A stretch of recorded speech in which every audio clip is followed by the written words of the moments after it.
Hello and welcome to another episode of Film Freaks with a Z, the podcast all about movies. Each episode is about a singular movie, and we'll get to this episode's movie in a little bit. But first, I gotta invite you, yes, you, the listener, to give us your movie recommendations. This episode is actually the movie recommendation episode. Wow! If you want to be just like Topos, who is on the show today, hello, Topos. Hello. Have we started yet? I didn't hear you say one. We're recording here. Oh, okay. I don't do one because sometimes you get a little extra It's air. overrated. You know? What? Okay. Yeah. Got it. But anyway, To the listeners who won't ever hear this, they're here. Yemmy said 3, 2, and then didn't say anything. And so I was very confused, me not being a professional podcaster like the rest of these mooks. You skip one so you don't get any like one. Oh. And you just go, go. Anyway, if you want to be just like Topos and possibly get on the podcast, send us your film recommendations either by sending us an email at ff.filmfreaks with a Z at the end at gmail.com, posting a comment on the YouTube video for the episode on my YouTube channel, Yemmy the Ferret, and you can also talk in the Discord in the movie stuff section, or if you're on the podcast right now, you can recommend a movie to put onto the fan vote live. All right, let's go ahead and introduce ourselves before we introduce the movie. I am Ferretuni, and I'm here with... I had a name, I forgot it, but I'm gonna go with Grady Waffles. And I'm Bagel Tay. I'm Alpha Topos. Oh, cows. Oh, and I'm Jobu Callis. I remember the name now. I was gonna say Googly Eye Waffles. Oh, nice. We can edit that in, right? Too much work.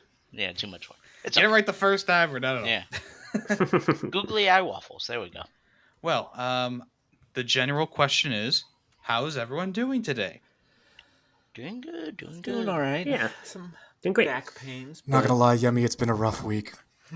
Uh-oh. Has everything happened all at once? Everything, everywhere happened all at once. Well, go ahead and introduce the movie for the episode all at once, please. All of us? All at once? Yeah, Yep. all of us. All right, all at ready. once. All right, here we And- go. and 3, we have 2, to be 1, everywhere. go. We're Everything, watching everywhere. everywhere. Everywhere. all Michelle at Yeoh. 2022, directed by... Sorry. Rated Yeah. R, 2 hours and 19 Stephanie minutes. Su. This Jason is Curtis. podcast poison. Is an aging Chinese immigrant. We who lost sweats up everybody. an insane Everyone's adventure. turning off. I thought we were gonna stick to the bit here. Yeah. We did. Y'all Yeah, stop. no. That bit is a 10-second max, or else people start pushing toothpicks into their ears. Oh boy! All right, everyone, take the toothpicks out. Yep. Topos, All right. take Topos, us go away. ahead. All right. This week we watched Everything Everywhere All at Once, a movie that came out in 2022 and very nearly swept the Oscars. Deservedly so, in my opinion, but we'll hear more about that during the episode. It stars Michelle Yeoh, as well as Ke Huy Quan. I didn't actually know I probably should have looked up a pronunciation guide. That was perfect. Okay. you all heard him. It was perfect. Jamie Lee Curtis is in it in a absolute breakout role as a WWE professional wrestler and tax accountant, which, frankly, both she nailed both of them. Stephanie Su, it was Joy Wong.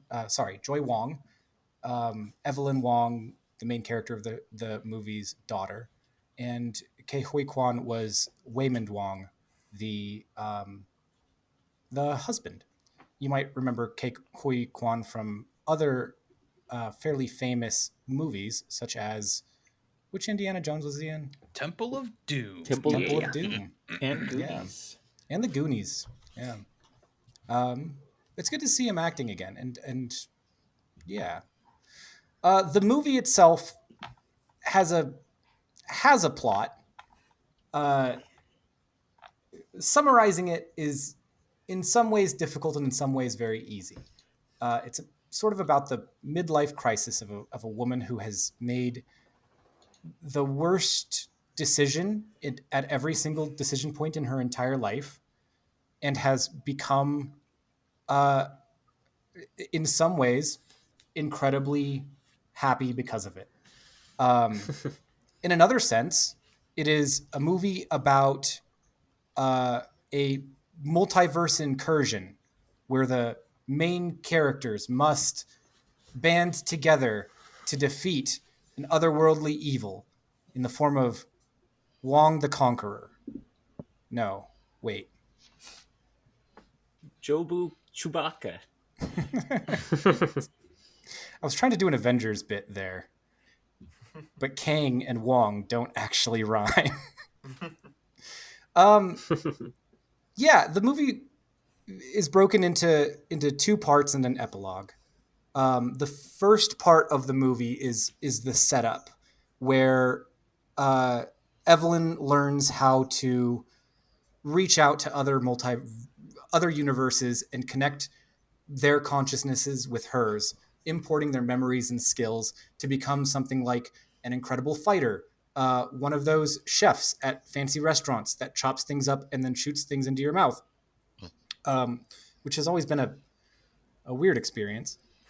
I don't know why that's a thing, but it is. Or reach out to a universe where everybody has hot dog fingers, which is also, absolutely fantastic. Where do you want to During start all the of this, discussion, buddy? Sorry, Where do you want to start the discussion? I was don't doing my best don't to just- summarize, but I do You appreciate. don't need to summarize the whole movie. That's what the discussion's about. Oh, okay, all right. I was remembering last time we did a pretty solid summary. This is as I said, this is a difficult one to summarize. But let's hop into the discussion. What did you guys think? That's not how we do it. Oh, sorry. We can't Gotta- start with gotta- our final thoughts. Gotta- So what'd you guys think? Oh, Yeah. well, it was great. Well, That's the yeah. end of the podcast. End of the That's great. episode. No, do you have anything specific you want to talk about? I do. I've got a couple of specific things to talk about. Well, give us one of those specifics first, as a starting on point. How do you guys feel about laundromats? Never That's used where you want to start. Yes, that's where I want to. It's an I feel like the Topos is our guest. How dare you use that tone with him? I've never does used a sound like- laundromat, so What, Tay, you've never used a laundromat? no. Yeah, I haven't either. I've used one Yeah, once me in my life. Okay. Huh. Now this I mean, is I've interesting. been inside of them. Don't get me wrong, but I've never used one. I've never even been in one. All right, time to take a field trip to the local laundromat. I with guess the- so. Yeah. All right, kids, come on, let's go. We should record this seen enough podcast in inside of a movies. laundromat. I know I've seen people enough who movies use to know what they're laundromats, and about. they have some horror stories of people going through their laundry and stuff like that. No, well, all right. Let's. You Let me only back hear up the real worst when you quick. don't actually go to them yourselves. So the horror stories that you've heard about laundromats can be true. The laundromat that the Wongs run is absolutely not one of those, and I don't think that it's trying to call one of those two like as a referent. I think that the placement of the Wongs in the laundromat is a really important and like fascinating choice, because there are a lot of immigrant stories out there, and the laundromat is not the most common, but it is absolutely one of them. Does that make sense? Does that track? Yeah, that tracks. Yeah. So the thing about a laundromat, and I thought that kind of sillily, it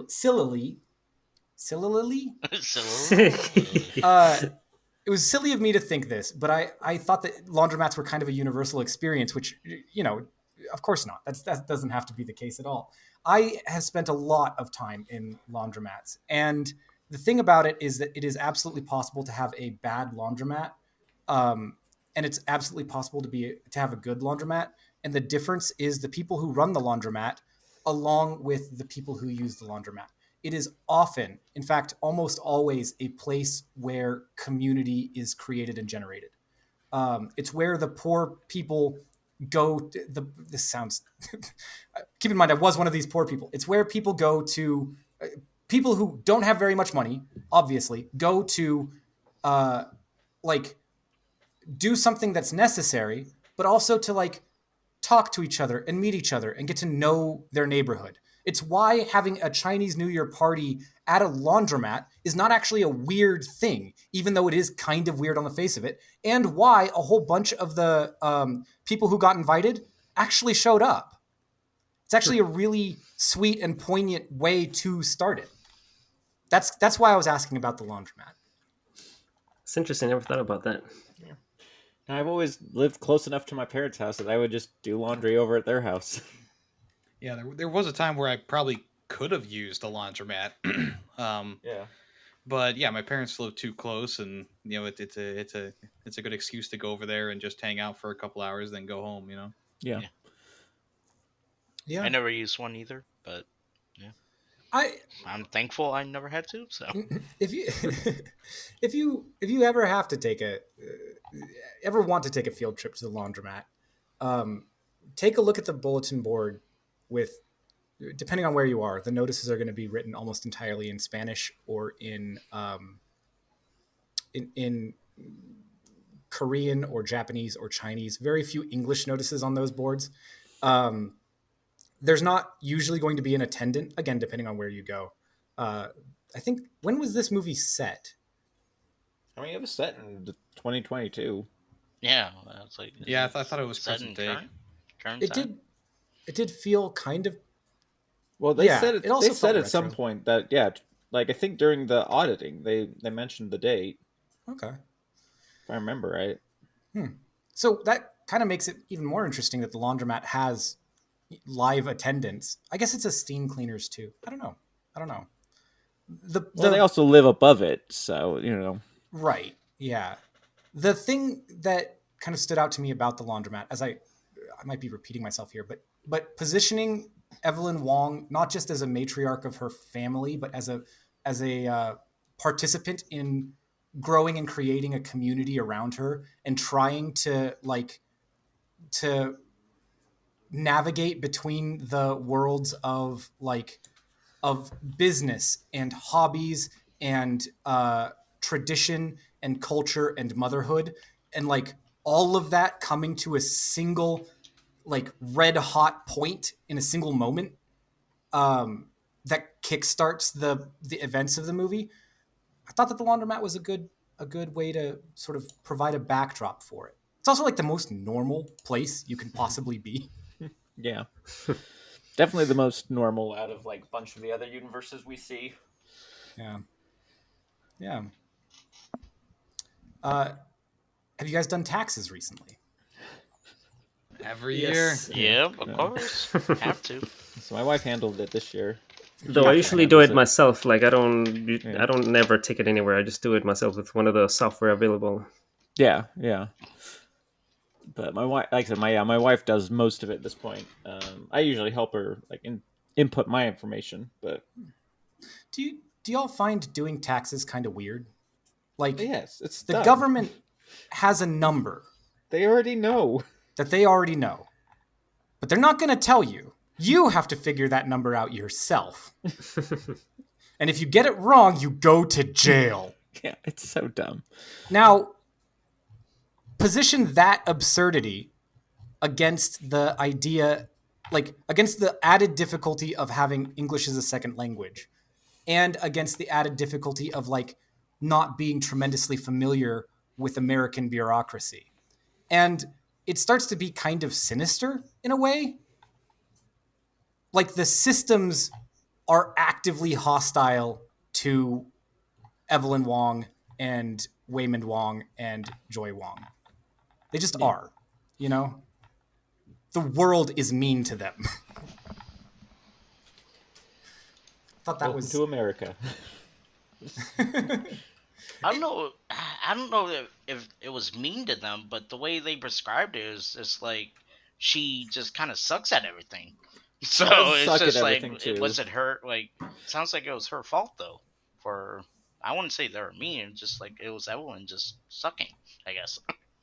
Which was kind of the point, That's why, the alpha, what's his face, Waymond, found her because like you sucked at everything, so you're perfect. Yeah, it seems to me like she didn't really know what she was doing. Like she was just trying to just brought a whole bunch of receipts and trying to claim them as business expenses. And I don't know if she did that on purpose or not, but Well, and then you see like the karaoke machine is in the laundromat, like for these like New Year parties. So I get why she would market as business. She just also didn't have the language to articulate why it was a business expense. And that's also true. it also kind of seems like she shouldn't have to be really good at doing that kind of thing in order to just survive and run a fairly simple business. Yeah. Like, it's easy to say, oh, she was bad at it. And she was. But, like, why is it possible to be bad at something that literally everybody has to do or else go to jail, Like, I'm bad at breathing, but there are systems in place to make it so that I have the tools I need to continue to do so. And that just didn't feel like it was the case for I Evelyn. mean, there's a lot of shit like that. Like, I can't see well. I have to pay to see well. Yeah. And so, folks might be wondering why I'm bringing this up or positioning it like this. I'm definitely wondering why. Yeah. A big part of what I felt to be the thesis of the movie was the idea that nihilism is the cure for nihilism is kindness and community. And that is not a message that I see repeated very often in films. And it's a message that I really, really like. And the way that it's presented as an immigrant laundromat owner has to learn how to be kind, but also the fact that she has a community around her and the people around her, all of that is what helps her get through. That's what it, to me, felt like the core message of the movie is this rage against nihilism using kindness and using the relationships around definitely her. I mean, that's definitely the final point. Everything comes together. Wayman's just like, be kind, and she's like, she realizes, oh yeah, I need to be kind. That's why Waymond is the best character. Yeah. Who was your favorite character, everybody?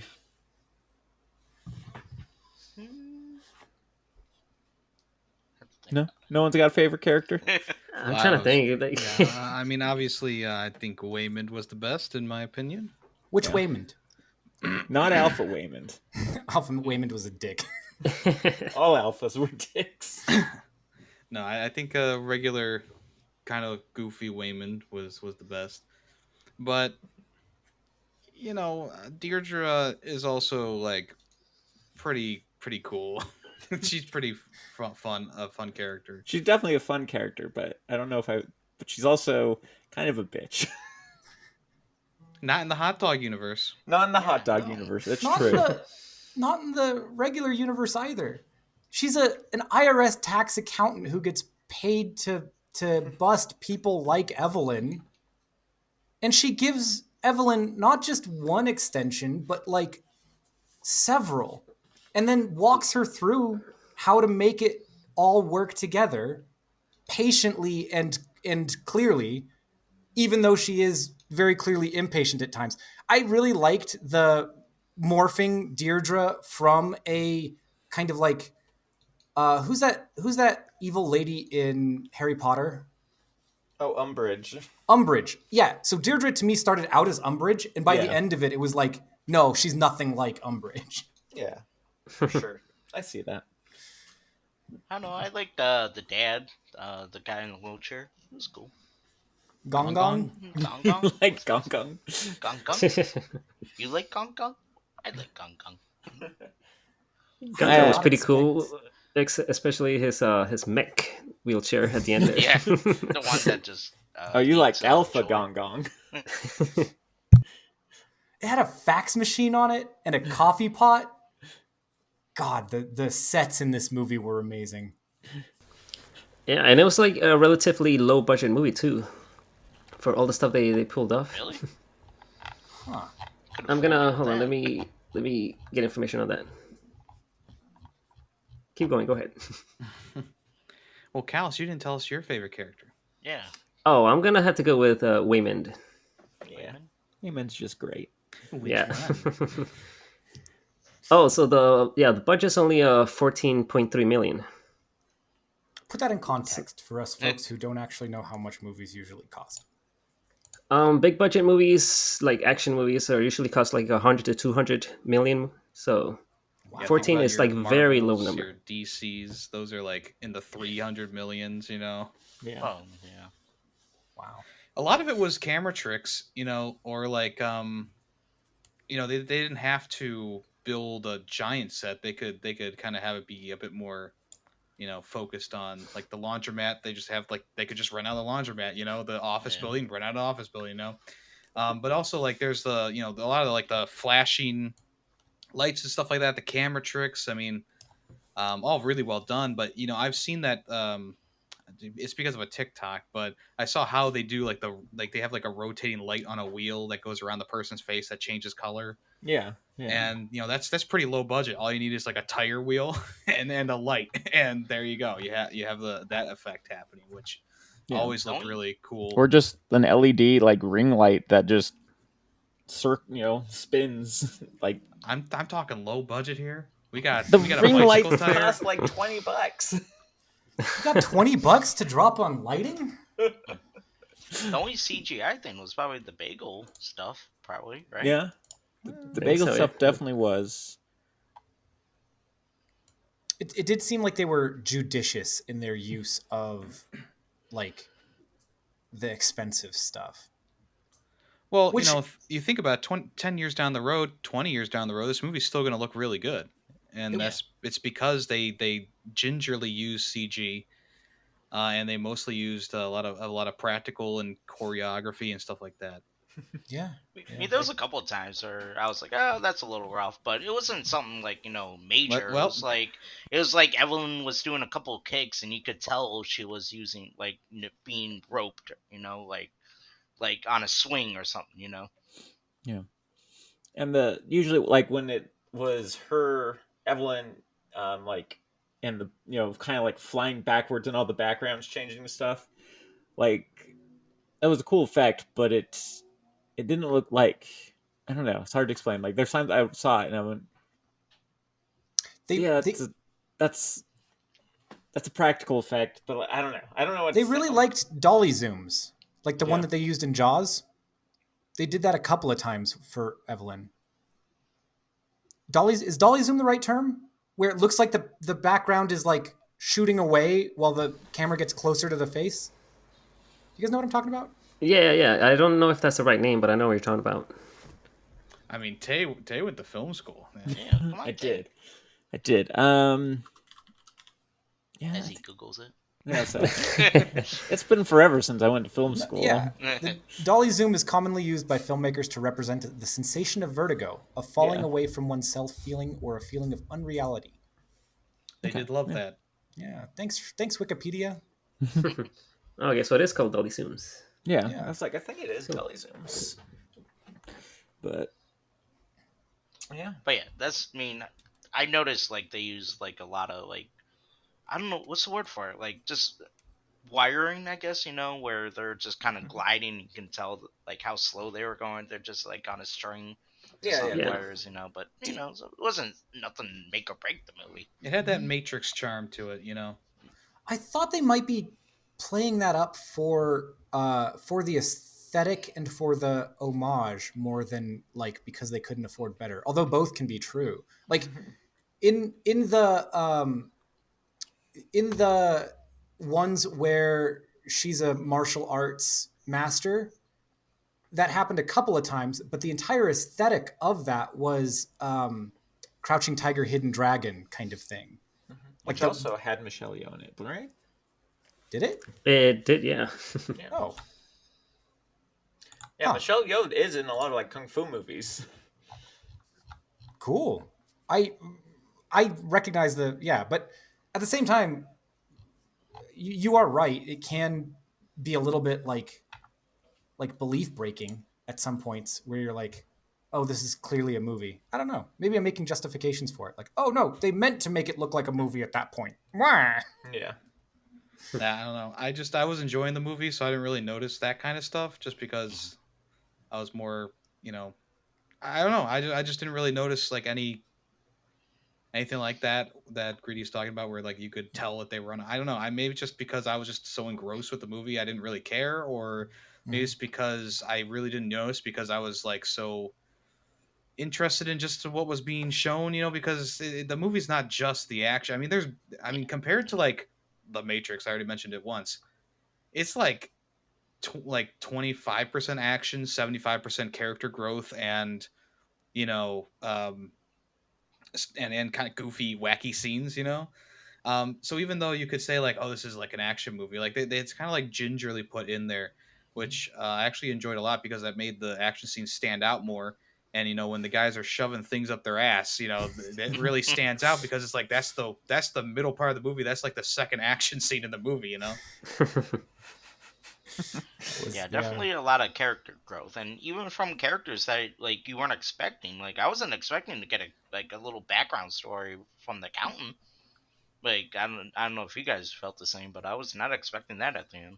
Well, I would even say like all those people at the end that she helps, like you get so Yeah. much backstory, and like the Rakakuni guy, and there's like there's a whole bunch of people who just kind of like get quick little stories from different universes, and Yeah, she helps them out at the end, and it's really it's a really nice scene. The only universe I think we saw that we don't get like a conclusion to.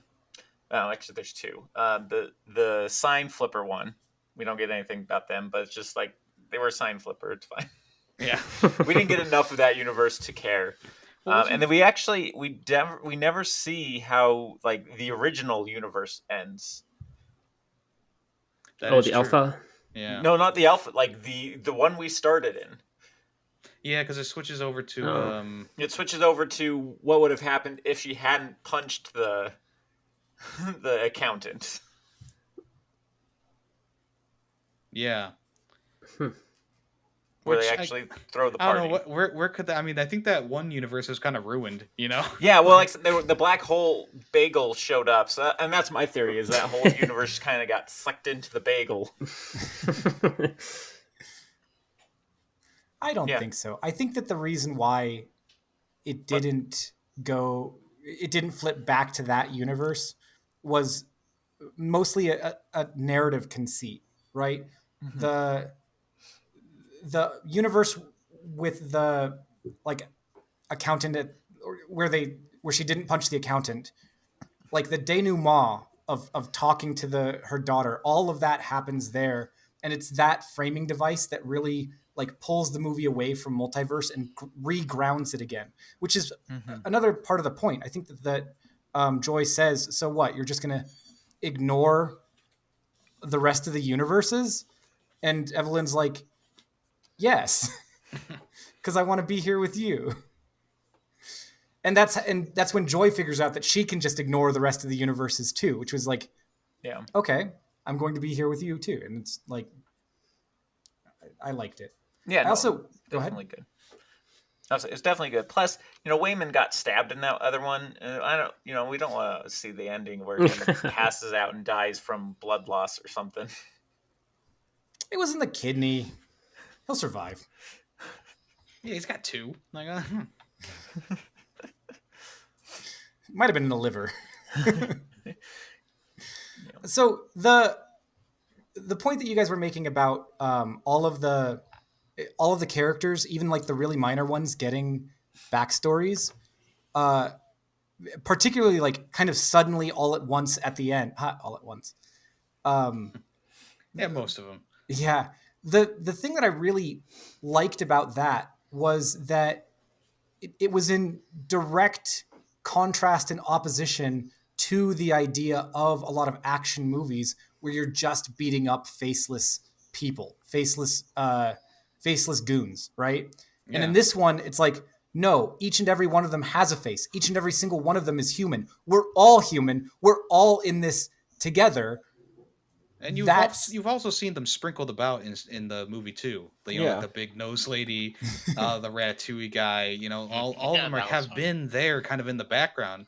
So you're not expecting all of these random people who showed up throughout the movie to have some sort of conclusion at the end of it. Yeah, it's like, surprise, they weren't extras. They were all main characters. You're a main character. Yeah, you're a main character. You're a main character. Everyone, you're a main character. I'm guessing. Well, yeah, Big Nose didn't get like any sort of backstory, so I felt like she got like a short end of the stick there. So she didn't even get a name. She didn't deserve one. She's just called Big Nose in the credits, so she doesn't even have a name. Alpha Big Nose kicked a dog. Yeah, she lost her dog. She wasn't shit after that. Yeah. I thought. Is she not in the final action scene? I guess she's. No, she is. Yeah, she was there. But not she's also at the New Year's Chinese New Year's party. She's at the New Year. Yeah, she did show up, which I thought was like a fascinating touch because it did not seem like she would. Yeah. Yeah, she was very against it in the beginning. Mm-hmm. She's like, but she just want to get at it. I don't. Yeah. But yeah, who you just said, the people sprinkle through the two that ended up getting married. I didn't recognize who those two were though. Do you guys remember I talking about she makes the two kiss and then suddenly they're were in a wedding the security dress? guards from the IRS. Oh, okay, yeah.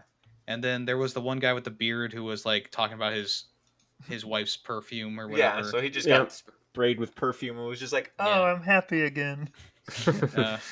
And then there was the guy with the back problems who was just like a security guard or whatever. Oh, yeah. He was a cop, I think. Yeah, he was like a SWAT team member or something like that. Yeah, and she just fixes his back and he's like, "Oh, yay." Thank you. We've all been there. Well, I've been there. I'm close to 40. I've been feeling it. Last couple of days, actually. I went off caffeine on Wednesday, and I've been on caffeine for a very long time, and part of the withdrawal symptoms are just crazy body aches all over the place. So it's like, oh boy, ouch. I want a magical, multi-dimension lady to come fix my back, please. I would. Well, we're in the wrong universe. Damn. Hop into the universe where yeah. So let's backtrack a little bit because we were talking about Inception in the last episode and how kind of confusing a first watch of that would be, and how we were confused the first watch, and then as you watch it multiple times, you start to get the whole concept. How did you guys feel that they handled the lore and all the information? How did you guys feel about that? This was my first time seeing it, so I thought they did really good. That's perfect, yeah. Yeah, I understood what they were doing. It's kind of proof that Inception and what's that movie? Tenet. Tenet. Yeah, that's not necessary. That's not required. You can do it in a way that the audience understands, and it's a skill issue, right? Because this is my second time watching it, but I caught everything that was going on the first time. Same. I saw people saying "Oh, this movie's going to be confusing" because it wasn't. Nobody I've talked to was confused by it. I don't know. I don't get it. Yeah, and of course we're with Evelyn the whole time, so we kind of as let's say this is when I watched the movie the first time, just like how Elliot Page in Inception is our gateway bridge into the lore, Evelyn is now our bridge into the lore in the background and how everything works. And in this movie, it just flows just so much. I would say a little bit more naturally than Inception, in my opinion. Yes, I agree. The explanations are to the point. They do a good job of laying it all out there in little pieces so that you can kind of start picking things up. Because on my first watch, I'm like, oh, why is she putting her shoes on backwards? What's the point of doing all this weird stuff? Well, of course, as they explain a little bit later, it's to link to another world by doing something crazy, weird, and then thinking about it, thinking about a lifetime where you studied martial arts or you have hot dogs for fingers, I guess that's an accident, but still, my point stands. I still love that, like, the outfit. Like, how is that even possible? And then we get the cut of the hot dog finger ape beating the regular fingered ape. Yeah, we didn't need that, but I appreciate that we got that. Yeah, and I also love how the music, like, you go back to like Michelle Yeoh, and she's like kind of wobbling around, and the music starts like getting all distorted because it's like it goes from being epic, the hot dog finger apes beat, and then you go to Evelyn, she's just like sloppily trying to slap Joy, and the music's all like, it's great. I also love just the random sound effects we got, like the Smash Brothers sound when she uses her uppercut. Yeah, I noticed that. That was great. The soundscape in this movie was very, very good. There was never a moment where I felt like, they put this in so that they could sell the soundtrack to teens, right? Like, there was never a second where I was like, what even is the sound stuff that's going on right now? There was weird sound stuff going on, particularly in the hot dog finger sections, but they all made sense in the context of the film, and I thought that was a really incredible feat. Yeah, it's a winner of the best score at the Oscars, and it makes sense because unlike Inception, I feel like this movie had a very good and a very nice accompanying soundtrack to it. You said it was an incredible feat. Is that because of the hot dog universe? Yeah, no, they got real good at their feet. Yes. The scene where Deirdre starts playing the piano with her feet is probably the funniest scene in the movie because it's so unexpected. You're wondering how she's going to play with the hot dog fingers, and like, yeah, it's just it's very there's a few times where this movie is just kind of like unexpectedly goes to a place, and you're like, huh. That's like the rock where they're just rocks. Yeah, and that actually plays more of a part in the movie than you'd think it would, Yeah. Right. Deirdre wasn't wearing a brace on her hand in the hot dog universe. Yeah, she was. No. Oh no, it was on her foot. She was wearing a brace on her foot in the hot dog universe. That's right. Yes. Yeah. The rock scene was really, all of the rock scenes were bangers. I thought that they were really good. And let's be clear, we are not talking about Dwayne "The Rock" Johnson. Yeah, those scenes were weird and just fell out of place. I think that was just part of the extended edition. They cut all of those scenes in the one that I watched. But I saw them, and we watched the same movie. I was weird, yeah. Maybe I selectively edited them out of my own brain. Or Tay watched it on Livewire, so that's. Hey, do you know how The Rock pees? Yes. With his Johnson. He Dwayne's his Johnson. Oh, yeah, okay. All right. Dwayne's, yeah. Why are we talking about The Rock? He's not even in this movie. Welcome to our podcast. The Rock would beg to be in a movie like this. You look at The Rock's filmography, and like he's just in like L movie after L movie. Like there's a few in his film catalog that are like, okay, that's pretty good. Like Moana. Walk Hard, I think, got some good attention. But like the Rock would be on his hands and knees begging to be in a movie like this, and they would never cast him because he's The Rock. Like any movie with The Rock usually brings it down by like at least 2 points. It's not that he's a bad actor; he just has a bad agent. No, I think he's just a in his contracts he says I have to be the good person and I have to be the star, and there cannot be anyone else making as much money as me, and that just makes him a bad person, in my opinion. And when you see him in movies and he's being all pompous, hey, I'm the guy going to save my daughter after an earthquake. Hey, I'm the guy with one leg going into a burning skyscraper to save my son. Like, okay, get over yourself, dude. That's why I'm saying he would beg to be in a movie like this that actually is critically acclaimed, actually is loved by almost everyone that I know. Like he would beg to be in a movie like this, but no, they won't cast him in a movie like this because one, there's no part for him in this movie. I mean, I guess maybe you could make him like a security guard, but that would be a bad guy, okay, and that would be a secondary role, okay. You'd have to either get beaten up with a fanny pack or beat someone up with a fanny pack, or beat someone up with a bar or put something up your butt. You have to get up his ass. I have a feeling I'm gonna hate bringing this up, but then how did he get cast in Fast Five, where he's the antagonist? Because he This was turns into the good guy. Yeah. Actually, I think that was before that clause. When did Fast Five come out? Oh, I don't know. Who cares? He definitely it's a newer thing that where he's just like Because he I've was been the villain good. of the Mummy and Doom, and I think maybe Fast Five was like the last straw where he was like, I don't want to be bad anymore. I want to be good. I gotta change my public image. He was in the Mummy. Okay, The Mummy Returns. He was the Scorpion King. he was only Wow. CG on that one though. That did not look like him. Well, yeah. I mean, let's be honest. That CGI at that time probably wouldn't look like anyone. I mean, Yeah, it looked pretty bad. But didn't he just play the villain in the latest Marvel movie? Black Jumanji? Adam. Or now he DC. was- I'm sorry, DC. He was an anti-villain or Anti-villain? whatever. Anti-hero? Black Adam? Yeah, anti-hero, and which makes no sense. That could be a whole discussion on its own. I fucking hate that movie. Okay, I don't even want to talk about it. Let's move on, please. Can we move on, please? Okay. Let's get back to the topic at hand, Uh-oh. because I Good movie. really don't want to go down that rabbit hole. That movie makes me furious. I think I know which movie's getting suggested on the live vote. Oh gosh. Put it on there, I dare you. Uh, It'd be a Anyways. long and gruesome conversation. I'll give you that. Anyways. uh, And I'm even more fired up because I watched the Justice League Zack Snyder movie and hated it. So that was 4 Oh, hours man. of pain. So. have you watched any good movies recently? Yes, one? everything ever all at once. Yeah, I'm about to say this one. Everything everywhere.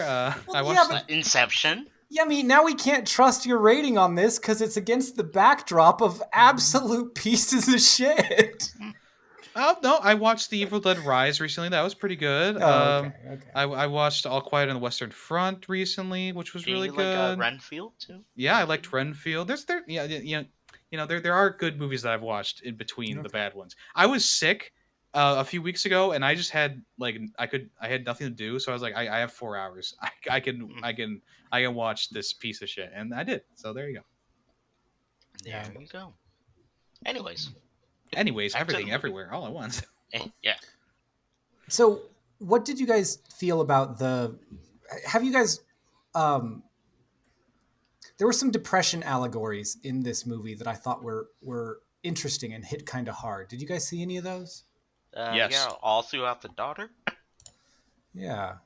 yeah. That That's the daughter, scene at even the Evelyn end a little where bit. like all the different universes are kind of flashing together, and then Evelyn just hugs Joy. That one got me in the movie theater, and it got me on rewatch. Like that is such a powerful scene right there. What's your guys' cry count?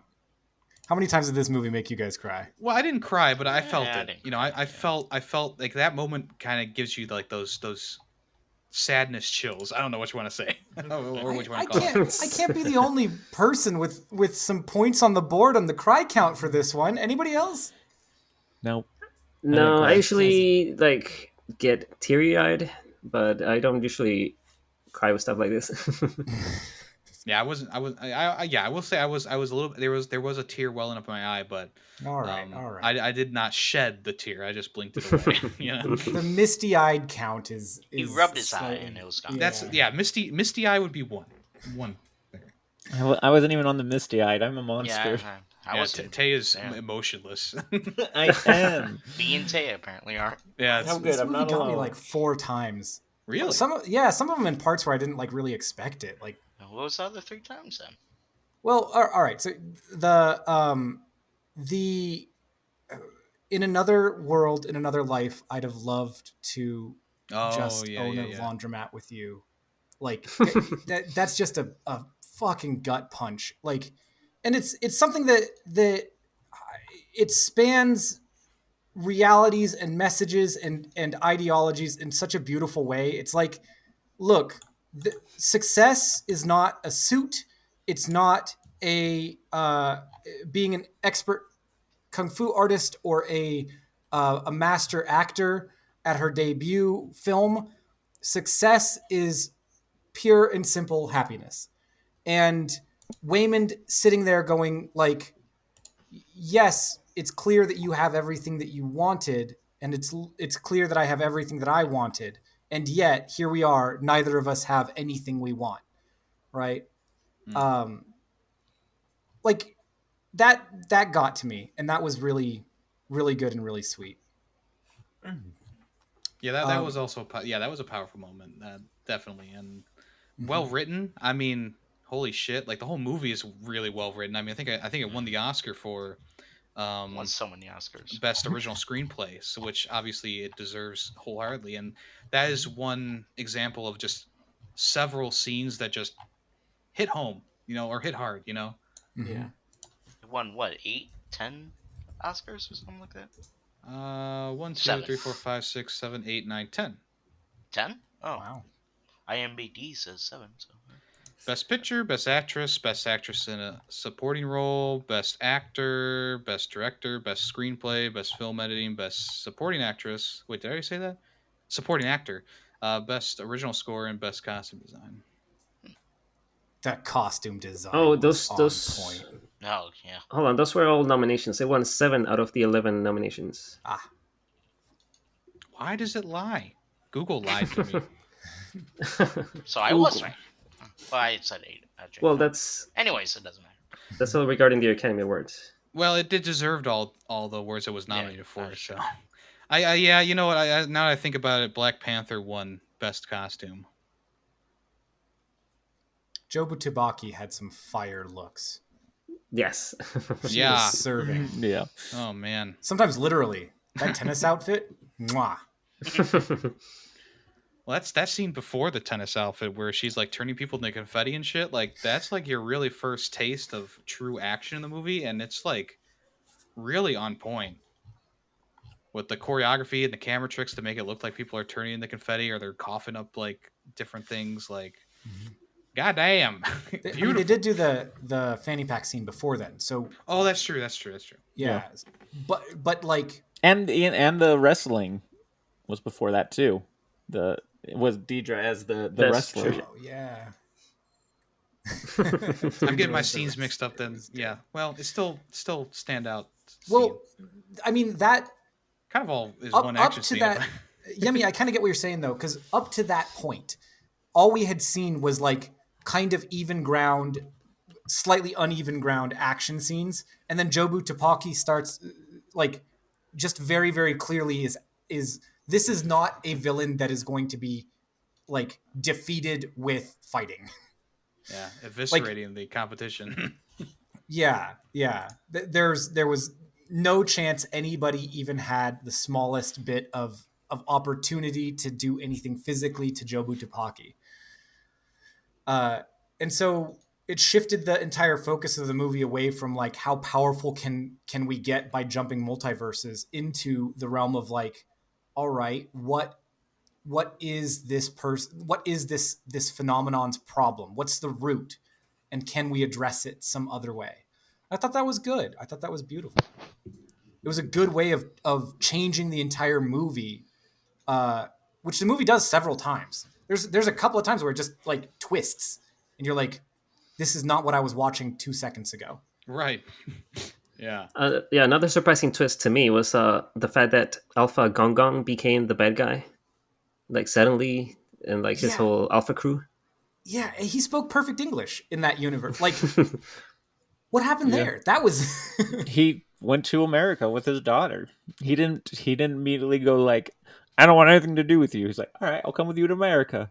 And then they studied the multiverse, and then when she died, killed by Joy, as Joy tried to turn her into another Jobu, make it so she could see all the multiverses. It probably killed her, and then he took over. That's my theory.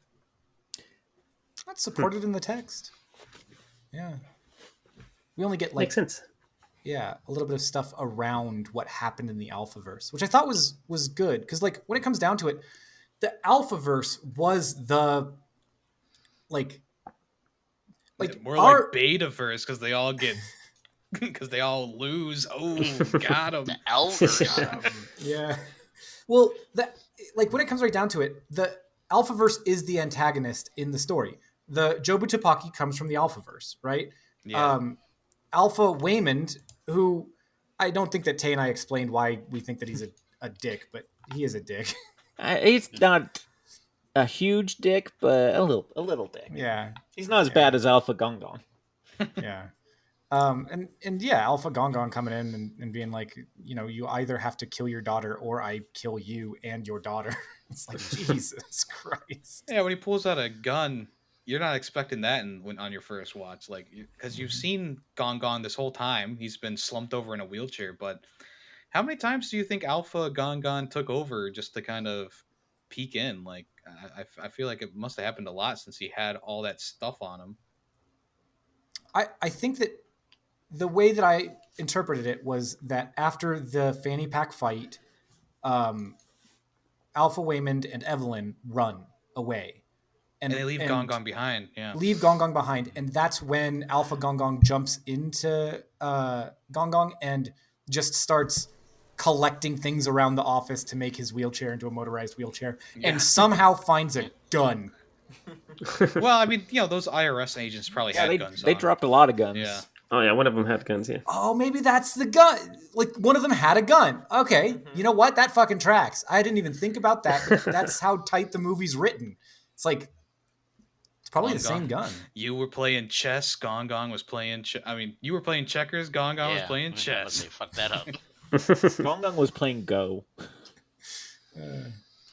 He was the one. Okay, yeah. So I know this was done on purpose, but like the one scene that did not just kind of looks very off to me was like when he does first show up in this motorized wheelchair and like pushes Jabu Topaki out of the way and like goes into the wall. You guys know what I'm talking about? Yeah. Like, it looks just very odd. Yeah. And I think they try to cover that up with like the way the hallway was kind of lit and everything. I think they try to cover that some of that up, but I don't know. I do agree with you, especially like when like towards the end when she does go through the wall. I don't know. I'm with you. It went from horror to Looney Tunes very quickly, which again might be intentional, but I get where you're coming from when you say like, oh, that was jarring enough that it pulled me out of it, right? Like, they were channeling their Swiss Army Man script. Is that a movie? Or did he direct Swiss Army Man? Yes. One of the Daniels did, yeah. Or actually, they both did, actually, yeah. Swiss Army Man is the movie where Daniel Radcliffe is a dead body, and this guy uses his body to escape an island and survive in the wilderness. And some of the scenes in the movie, like that part where the wheelchair just comes flying in and smacks into Joy, it kind of reminded me of Swiss Army Man, just because of how outlandish and random it was. Like, there's like, just to put it in context, there's a scene in Swiss Army Man where Daniel Radcliffe's dead body starts letting out gas and turns into like a jet ski for the guy to ride. Huh. Yeah. We'll have to add it to our list. Watch list. Yeah. Interesting. So yeah, I definitely see some little hints of that sprinkled in there. But this script is definitely more like it's definitely better written and more compact at times. There's a lot of like meandering in Swiss Army Man, so it's good that they kind of honed the craft a bit more. Yeah, that was their strange view. It's strange that the Bottle movie is more meandering than the movie about a multiverse. Right. Huh. Was that their first movie? I don't know. I don't think so. No, yeah, it was not. Here we go. Here's a we were having this conversation before the podcast. They have a movie called Fast. How does that make you feel, Topos? No. Oh God. Is that different than the movie called Speed? Yes. Christ. How do the fast people feel? Is there ever any moments of anger? Were they furious? Oh man. I see. So, like, I guess they've done like a whole bunch of music videos and shorts, but yeah, I guess Swiss Army Man was officially their first movie. Well, I'm glad they were able to hone their craft and make this movie. I've realized over the course of the podcast that this is not an easy movie to talk about, because partly because it's so good, but also because it's like it deals with some pretty complex and like difficult to openly discuss subject matter, and like a lot of it also isn't really aimed at us, if that makes sense. Like there's stuff that we can certainly get out of this movie, but we're not in a lot of ways there are movies that are aimed at us and there are movies that aren't, and this feels like one that does have something that's aiming at, and it's not necessarily us, which is nice and refreshing, but it does make it like a little tough. I mean, as a human being, I can understand the plight that other people go through. You know, I'm not closed off to how others feel, how others, how other people's lives work, and how other things happen. And I totally understand like a person feeling like they're not accepted in their home because they're gay. I totally understand someone coming from another country and being confused by just English as a language. Like I understand that stuff because, and I'm sure everyone here also understands, like, yeah, I mean, every human kind of has a different, experience in the world, and it's not completely foreign to me to understand the plight of most of the people in the movie. Yeah, understanding is one thing, though, and then like getting it, like experiencing it and seeing that experience represented on screen is like, all right, for example, somebody who isn't a middle-aged white guy watching Office Space is going to have a different feeling about Office Space than me watching Office Space, because the thing is that like I know that boss, I've experienced that boss, right? I get that that 17 pieces of flair kind of argument with the manager in the restaurant. But that's not necessarily a universal experience. And a lot of the stuff that happens in this movie isn't necessarily a universal experience either. The movie absolutely makes me feel a whole bunch of stuff. I am pretty sure it would hit way, way harder if I did have that kind of relationship with my mother. And I've got echoes of it maybe, but man, that there are folks out there who absolutely have that spot on, who watch this movie and go, oh my God, I want to put my mother through a multiverse simulator now so that she can come out and actually talk to me. Yeah, I mean, I know there's a big difference between understanding and actually experiencing something, and obviously someone who has gone through an experience similar to some of the storylines in here, the movie would have a different impact on them. But I can appreciate how they are bringing some of this stuff to the forefront, where maybe probably most people in America wouldn't have experienced certain things. And I think that that's an absolutely wonderful thing that this movie has done, because it would have been easier to get this movie made if they had cast some white guy in the lead. Like everything would have just gone a lot smoother, and the movie I think would have been worse for it, frankly. Like, so this is, I do really think that the specificness of the experiences that are depicted do a lot to make this movie into something really special, in my opinion, at least. I do understand if there's like, that's a kind of contentious thing to say, right? Well, I mean, the movie definitely would have been worse off with like, I don't know, Chris Pratt. Yeah, Chris Pratt in the role, or Seth Rogen. I feel like I feel like I don't know. Just the casting was perfect for this, and I mean, this movie does prove that like you don't have to like cast a white dude or a white person in the role to resonate with audiences. I mean, Parasite in 2019, and now this movie in from 2022 are both examples of a movie can be can be universally praised and win awards and whatever. uh, no matter what the subject. I mean, we had a movie by Guillermo del Toro where a woman fucks a fish, and that won best movie of the year. I mean, I don't know. It is nice to see something That different fish was winning. fucking hot though. Well, I mean, don't get me all hot and bothered here, but but there's always those movies, like there's always those years where it's like, oh, it's Green Book, it's like, oh, Yeah. a basic movie that didn't really deserve to win the best movie of the year, and then you have years like this year or last year where it was everything, everything everywhere was sweeping, and like, yeah, everyone was clapping, applauding. I think that it's a good sign that more of these kind of movies are getting made, and they're getting more recognition, because I think that's kind of what we need right now. For sure. Yeah, I agree. Yeah.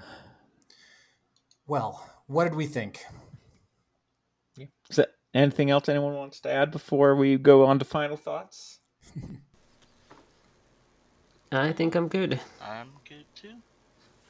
Well, I've got a ton more to say, but we're Yeah, gonna move on to final thoughts. So we don't have. We have 58 minutes left on the Zencaster, so we can go on for longer. I want to say, I don't think we really. I guess we kind of touched on it a little bit, but the editing in this movie, I felt like it was, obviously it won for editing, but I felt like it was exceptionally well done. Especially with the fast cuts and like how they had like the cracked, glass to show the different universes kind of like happening at the same time. That was a great effect. Yeah, and then I also love Raccacoonie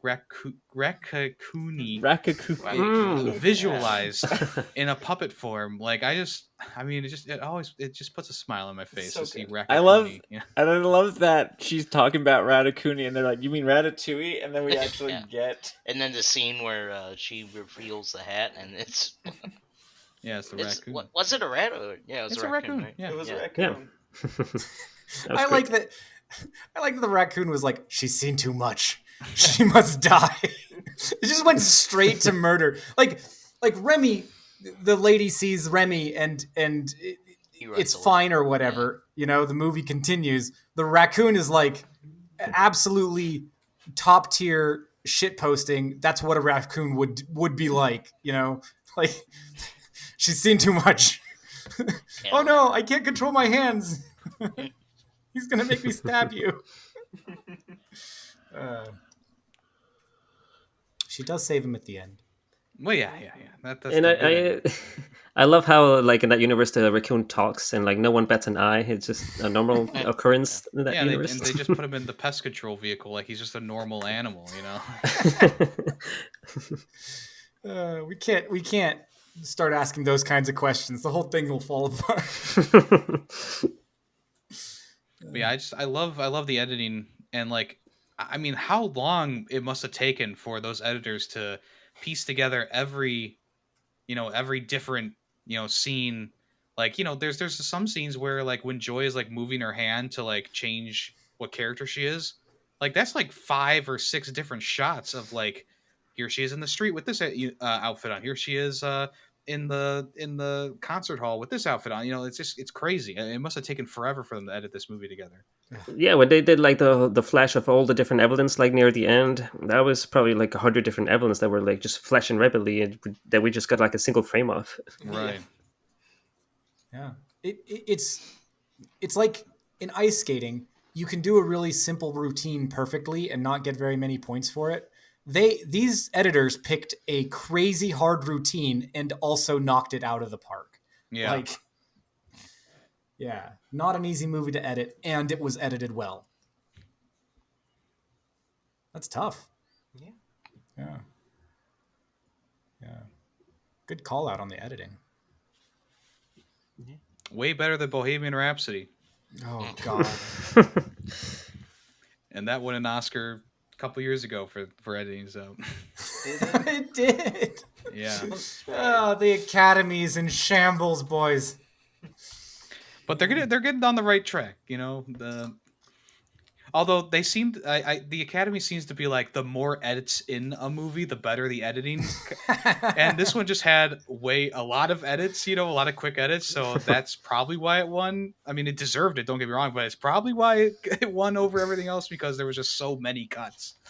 The Academy's like, oh, there's like a million cuts in this movie. Automatic Oscar. Let's go. That's probably it. And that's why the Freddie Mercury movie won. Yeah. All right. Cut after cut. Again and again and again. Anything else people want to bring up? I think I'm good.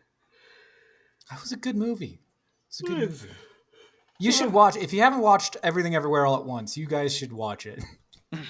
Oh, we just spoiled the whole thing, though. Yeah, we kind of just watch it. Does look. This movie is impossible to spoil because no matter how much we say right here, anybody watching it is going to find a million different things that we didn't mention. Well, yeah, there's a good chunk of this movie that we didn't really go over, but I feel like it's kind of a movie that you kind of got to experience for yourself. I feel like we can talk about every scene in this movie and you can still go into it and have like this incredible experience because it's like you're actually witnessing what's going on. Like we can explain how oh my gosh, how Waymond like grabs rocks and puts them in his fanny pack and then slaps someone across the face and then puts the the thing that the belt into the guy's nose and then pulls him down. And it's like I can explain it to you in detail, but actually seeing it now that's the whole point. It's like that's amazing, and you don't really get that with many other movies. You can explain every scene in something like I don't know. I don't know why I keep bringing it up with The Matrix, and it's like you still watch that movie and you have it's a crazy ride, and this is kind of the same thing where it's like, yeah, we could explain every little detail here, but experience it for yourself is going to be the best way to do it, and it knocks it out of the park. Yeah. If you listen to this podcast and you thought to yourself, this doesn't sound like my kind of movie, that's fair. Watch it anyway, because you might find that it is your kind of movie, and we just did a shit job of explaining it. Yeah, I mean, I mean, even looking on like Letterboxd's rating system, which is the site that I use. I mean, the amount of ratings that are below 4 stars is like minuscule, like 5% compared to 50% 5-star ratings. So, I mean, that just goes to show how universal this movie really is. Ha! I think it's multi-universal. Yeah. In another universe, maybe this movie flops, but not this one. Thank goodness. Maybe in the Rock universe. Yeah. There was no one to watch it. Of course, it Dwayne flopped. The Rock Johnson is Evelyn, and Seth Rogen is Joy. Oh, Jack Black is Jack Gong Gong. Jack Black is Gong Gong, and yeah. Adam Sandler is Oh my God, we're going too far now. The husband. Too far. Too far. Yeah, but who's Chris Pratt? Chris Pratt is the husband. Okay. So it's Dwayne as Evelyn and Chris Pratt as Waymond. Chris Pratt would be the accountant. How about that? No, I thought you were saying Adam Sandler was the accountant. Okay, yeah, we can make him the accountant. Okay. And everyone can laugh and cheer and clap when he gets punched in the face. Yeah, in another world, this movie is edited like a Disney movie where there has to be a round of applause when a certain character comes on screen, or they have to have their moment before they appear on screen. They can add laugh tracks into it. Yeah. How many movies have laugh tracks? This would be a first one. All right, enough. All right. Greedy said enough, folks. All right, time to end the podcast. Thank you for listening. I do like that we've positioned this movie as like this universe is the best of all possible universes because Jack Black wasn't in this movie. I mean, I love Jack Black. Yeah, But Jeff. It's yeah. Dwayne. it's this is only the good universe because Dwayne isn't in this movie and Seth Rogen isn't okay. in this movie. Yeah.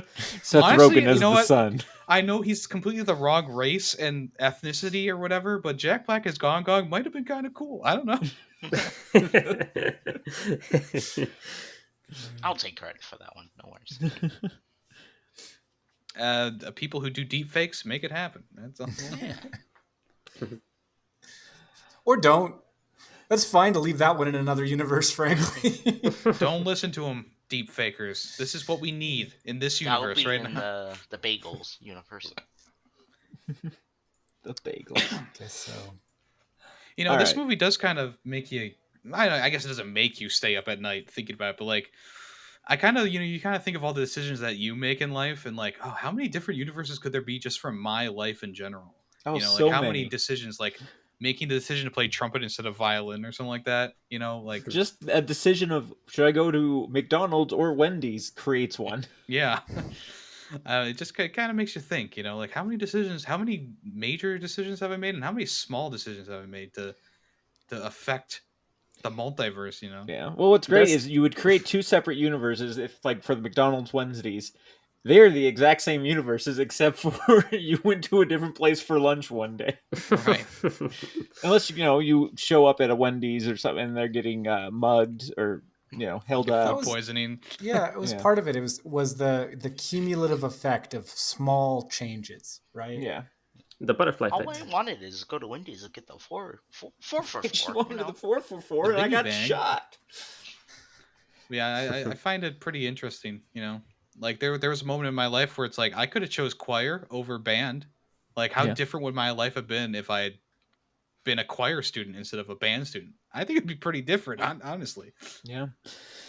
There's also like another thing to think about is like different people make like different amounts of decisions. So there like a different amount of universes for each individual person. Probably. I mean, you think of that phone that they were carrying around with all those like little dots on it, simply just from Evelyn's decisions. You gotta think that like the president of the United States would have like a million more, you know. All those decisions he needs to make. Yeah. All right. Are we finally good? Finally ready to rate this? All right. Well, let's ask Topos. Topos, are you good? I Don't know if ask y'all would have Topos. me He'll on the- have so much more to say. Y'all wouldn't let me on the podcast if I didn't have a 5 out of 5 for this baby. I really enjoyed this movie. I particularly enjoyed the writing. But my very favorite part of it was the underlying thesis of kindness over nihilism. Like that to me has is just a message that I wish had been repeated at me more and like more than it was over the course of my life. So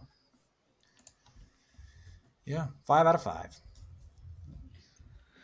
Yeah, I mean, you know, a great movie, great casting, great editing, great soundtrack, great acting, great editing, great everything. Just great.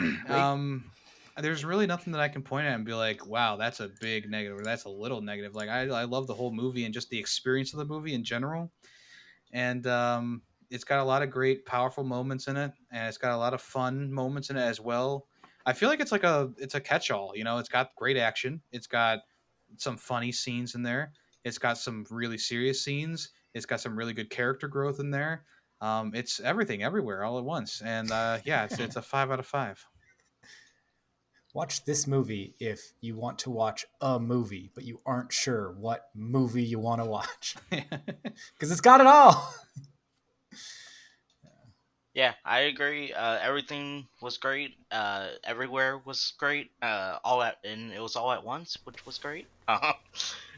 Just a lot of fun in the film, especially with the accountant and just like Evelyn and Gong Gong and just the whole crew. Like great casting, great role I already said cast. Great, just theme, I guess overall. Just wardrobe, everything was just phenomenal. It does get confusing with all the jumps going back and forth, but with that confusing, you're just having a great time. It doesn't matter. You're just like, oh, okay. Like it is confusing, but you're still able to grasp what's going on. And I know I said the same thing about Inception, which is always a good thing. It's not a bad thing. It's a great thing. I don't remember And you it saying just that. what's that? I don't. You said it was like too confusing for Inception.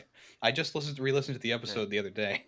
Oh, okay. Well, but going on now, you made me lose my track of thought. I just gotta keep yeah, you it was consistent. I gotta keep you consistent over here. it was great. 5 out of 5. There you go. All right. Well, in another universe, I might disagree with all of you. But in this universe, I did agree with all of you. Everything that's being said, the theme, the editing, the soundtrack, the casting, the acting, just everything about this movie was great. It was a well done just film in general. Definitely give it a 5 out of 5 as well. Well, yep. I mean, what else can I add to that? I absolutely love the movie. Like one of the highest compliments that I can pay a movie is when I actually purchase the Blu-ray, which I don't really have that many of. I got like, I don't know, maybe like 15 or less movies in Blu-ray. So like if I make a purchase, then you know that your movie's really good because yeah, it's like a very rare occurrence. So for me to like the movie so much that I actually pay money for it, even though like they do usually show up in streaming services later or whatever. But yeah, I loved everything about the movie. I would definitely watch it again many times. Yeah, 5 out of 5. Is it gonna be a yearly movie like Inception for you? Probably not. Probably like every 2 years. There you go. This might be an every month for me. Wow. Okay, not that might be a little excessive. Yeah. Everything all everywhere all at once just got probably the highest accolade that it ever has. Perfect 5 out of 5s across the board from Film Freakz, the podcast. Film Freakz with a Z. I'm going to go ahead and update the IMDb page and get that right above the Oscars it won. Hell yeah. Please do. I mean, come on. I mean, we've given out all 5s before, but I think that's the first time with a guest that we've given out all 5s. Yeah. History. Well, I mean, Fantastic Mr. Fox. No, well, Callis gave it a 4.5. Yep. Callis docked it half a point. I forgave him though, but only after watching everything everywhere all at once and learning how important forgiveness is. Oh, thank you. There you go. What a circle of life. Yep. All right, folks. It's time for me to recommend a movie. And what I've done is I've compiled all of my movie recommendations into a giant spin wheel on wheelofnames.com. And I've shuffled it a bunch of times. I'm going to do it again a few times. And you're going to pick one live? I'm going to let the wheel decide what movie we watch next. We're letting the universe decide. That's right. There are over 30 choices on this wheel. So there are 30 different universes that we could go to right now at the touch of a click of a button here. I have one respin if I'm not like 100% with the movie, okay? Then why is it on the wheel? Yeah. Because everything on my list deserves to be on the wheel. No? Okay. Or if people don't, if everyone else is like, then I'll respin. Okay, that's the only one. All right. I'm going to click the spin the wheel button. Here we go. Around and around it goes. Where it lands, I do not know. And it is landing on... Ooh! Sgt. Pepper's Lonely Hearts Club Band. That sounds like a respin. How do y'all feel about that? I don't know. I've Is never it heard of My it. thoughts video? is No, I'm kidding. I don't know what that is actually. Yeah, it's like I know it as a song by the Beatles. Yeah, that's all I know. That's Beatles related.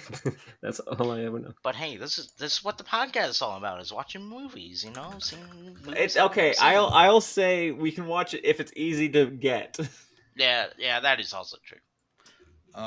Okay, let me see. Let me letterbox it real quick. Everything's easy to get when you're a yo ho yo ho. True. When you're Johnny Depp. Okay, so it is available on Amazon to rent. All right, I'll allow it. So Yemmy, you gonna Venmo us the cost of the rental, or I don't know. What do you think? I mean, do you want to join us for the next podcast? Is that what you're saying? You're so interested in Sgt. Pepper's Lonely Hearts Club Band, the movie? I would absolutely love to be on another podcast with you, Yemmy. Just not that episode. I would have to look at the Yemmy. Out of curiosity, why is it on your wheel? Is it good? Is the wheel good? This is a movie that I watched a lot when I was a kid, like a kid. Oh. I'm hearing a distinct lack of the word yes in your answer. Well, I don't know if it's a good movie because I've only watched it when I was a kid. And That's my memories fine. of it are so twisted because it's a like very an strange anime movie. Or... What was that? How long? Is it like anime? No. Oh God, I wish. Oh it's- man, Oh, Yemmy. man. Dwell in that universe for a moment where Sgt. Pepper's Lonely Hearts Club Band is an anime. Let me dwell this. The band members are Peter Frampton and the Bee Gees, That's who portray the Pepper's Lonely Hearts Club Band movie band. so the Bee Gees from I Will Survive, those Bee Gees, Yes. and Peter Frampton, the guy with the guitar in his mouth that Yes. does. Do the Beatles direct it, or what's directed by Michael Schultz? what do the Be? Where are It's- the Beatles in? It's based around their songs on the Sgt. Pepper Lonely Hearts Club Band album. So they I were don't know. too I mean, busy. IMDb has a 4 out of 10 rating. So we're I'm just watching. saying. Okay, we're watching this movie now. Yeah, Because no, you're I'm making such a big interested. deal about it. I'm I am not interested. respinning. I'm closing This my sounds wheel phenomenal. right now. This Let me sounds go. like Let me go over the stuff here. Sgt. Pepper's Lonely Hearts Club Band from 1978, directed by Michael Schultz. The synopsis is: a small town band makes it big but loses track of their roots as they get caught up into the big time machinations of the music biz. Now they must thwart a plot to destroy their hometown built around the music of the Beatles. This musical uses some Wow. big name groups like Peter Frampton and Aerosmith to tell its story. And it You know what's stars crazy? Peter Frampton, Barry Gibb, Robin Gibb, Maurice Gibb, Frankie Howard, Paul Nicholas, those are the Bee Gees. Donald Yeah. Pleasance, Yes. Sandy Farina, Donald and Pleasance. many, Hell yeah, many I'm more. on board. So it's our first musical. Yeah. This sounds phenomenal. Look, I don't know if it's a good movie still because I only watched it when I was like 10, 11 years old, you know? Like, I don't remember this. Like, the only things I remember are like a fever dream in my mind. I remember Steve Martin being a doctor and doing the Oh my God. doing the song that's like Dan, Dan, Mr. Maxwell Silverhammer. You know, I remember all of this, but it's like so fuzzled and combined in my head. I don't remember the movie exactly. So Wow. y'all made such a big stink. We're watching it. That's All fine. right. All right, Callous I and guess- greedy waffles. We cannot condone drug use on this podcast, but it does sound like that may improve this experience. What's It's crazy good. is Sounds like we for- won't need the drugs if we're going to watch this movie. I mean, For it's my because we're pick, on I was going to drugs, pick a so- movie about a band too. So now All right. Oh. I thought you It's were not like- a I thought you were theme, Going you know? overboard. There's with no Adam theme. Sandler. You don't have to do a theme based on what I do every time. I Nick. know. But I'm saying, No, I it's- was, like, it's- my it's next theme now. idea was picking a movie. It's going to about be a a band. theme. the You can't help No, it. I'll It's change band it. month. It's I'll band change biopic month. We already I'll did. change it. We already did a whole set of episodes about music. So Yeah. And you haven't done any Did we? musicals? no, but No. we did What movies. happened? Well, we did movies that had like a theme of music. So like we did Sound of Metal. Then we did Queen.